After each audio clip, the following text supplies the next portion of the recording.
জুবিন দা আপোনাক চাই ইয়াতে বহুতে ভাল লাগিছে। তো আমি শুরুর থেকে ভিডিওটি শুরু করি। আমরা পুজোতে ঘুরতে যাচ্ছিলাম, সেদিন ছিল সপ্তমী। তো আমি ভয়েস ওভারটা অষ্টমীতে দিচ্ছি।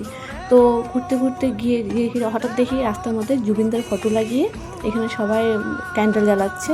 এতটাই ভালো লেগেছিলো, আমরা চলে গিয়েছিলাম, ফট করে দেখেছি জুবিনদার ফটো, আবার চলে আসলাম রিটার্ন ঘুরে।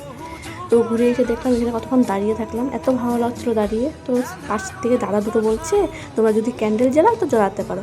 তো আমরাও ক্যান্ডেল জ্বালিয়ে দিলাম। কেন কি আমি আসামের মেয়ে, সত্যি কথা বলতে কি জুবিনদার সবসময় ভিডিও দেখতে থাকি, মোবাইলের মধ্যে আসতে থাকে ওনার সাথে যেটা হয়েছে। তো হঠাৎ ওয়েস্ট বেঙ্গলে দেখি ওনার ফটো লাগিয়ে ক্যান্ডেল জ্বালানো হচ্ছে। তো বিষয়টা আমার অনেকটাই ভালো লেগেছে, অনেকটাই। পুজোতে ঘুরতে পেরেছি, সেটা তো একটা আনন্দ আছেই, পুজো হচ্ছে, পুজোর আনন্দ তো একটা আছেই।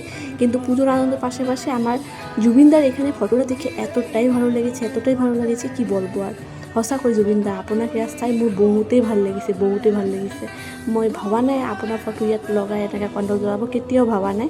কিন্তু মোৰ পূজাত ঘূৰি ইমানেই ভাল লাগিছে আৰু অষ্টমীৰ দিন মোৰ ইমানেই ভাল লাগিছে। মই পূজা চাবলৈ গৈও আপোনাক চাই পাইছোঁ, মোৰ বহুতেই ভাল লাগিছে, সঁচাকৈ মনৰ পৰা বহুতেই ভাল লাগিছে। তো আমরা চলে গেলাম এখানে একটুক্ষণ দাঁড়িয়ে।